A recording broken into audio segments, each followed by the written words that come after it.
Showing courage in the face of almost certain danger. That is exactly what Corporal Caleb Timmons did with the Oklahoma City Fire Department on Halloween night. He battled flames to rescue a mother and her 5-year-old son who were trapped on that 3rd-story balcony. And now he is being honored for his bravery. Here's KOCO's Russell Jones. Hey, we're here at Station 15 for a very big reason, because there's a man here that's being honored. He is actually the firefighter of the year. How you doing? Doing good. Okay, now your name is Corporal Caleb Timmons. This is a big deal for you. How did it feel when you found out you got this award? I was very honored. There's a lot of great men and women on this job, and I felt very fortunate to receive an award such as this.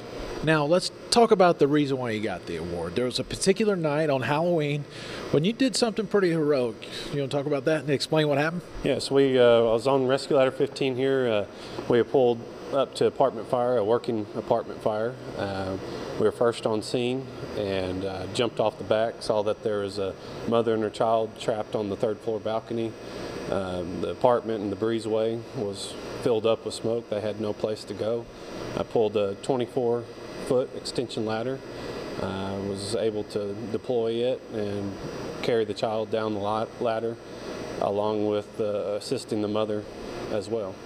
When you did that, did you think, man, I just did something really great, or was it just another day on the job for you? I just felt like I was just doing my job, you know. I was just looking for the next assignment, what we might be doing then.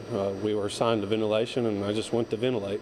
I didn't think anything more of it, so I was pretty overwhelmed whenever I found out all of this was going to happen. Yeah, exactly. And we don't want to sell this thing short. I mean, what could have happened had that mom and kid not got off that balcony? It could have been bad. It could have been.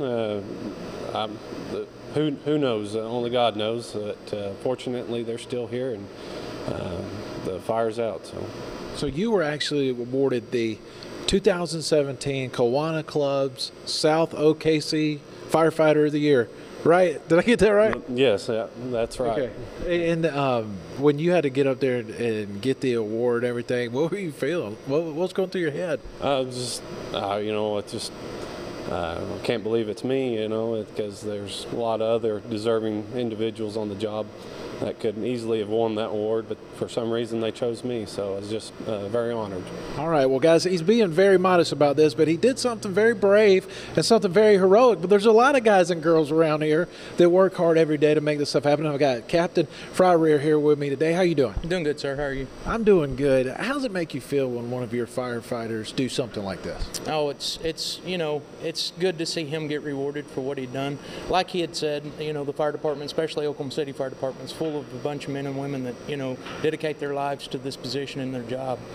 When we get hired on this fire department, it's a role of a servant, and we are not only servants of God and men, but we are servants of the citizens of Oklahoma City. So whenever he gets rewarded with something like this, it's neat to see it get paid back, you know. Yeah, but it's dangerous, you know, the things y'all do. It's got to make you proud when these guys and girls put their lives on the line for others. Yes, sir. It does make us proud. We train constantly. We train for those times like Caleb Timmons, you know, fell into, and we hope we never have to use it. But when we do, Caleb's a perfect example. We're ready for anything. So. And were you surprised when Caleb did something like this? Not at all. Not at all. If Caleb wouldn't have done it, whoever else was on the back of the rig, I'm sure they would have done the same thing. It's just like I said, we've trained for stuff like this, and we have instant priorities that we follow, which is life safety, instant stabilization, and then property conservation. So life safety is like our #1 priority on a fire scene. And of course, he got the award this time, but I'm sure you could probably tell me there's a lot of people that deserve it. Absolutely, absolutely. Shortly after that fire, we actually had our station officer and another firefighter pull a guy and a couple of dogs out of a house fire. So, I mean, it goes on a lot. We'd hope that it doesn't, but like I said, we train for those situations and those times. So. All right, well, thank you for talking to me. We learned a little bit about Caleb. Caleb, come here, man. All right, man, well, congratulations. Well, what you're doing is awesome. We appreciate it, and anything you want to say out to all your fans out there? Just one other thing, there's been 16 fire fatalities in the state of Oklahoma since the first of the year, and we ask that everybody check their smoke detectors and replace the batteries if need be. All right, guys, there you got it. This is just one of many men and women that are serving every day to protect all of us out here in Oklahoma City. Reporting from Station 15, Russell Jones, KOCO 5 News.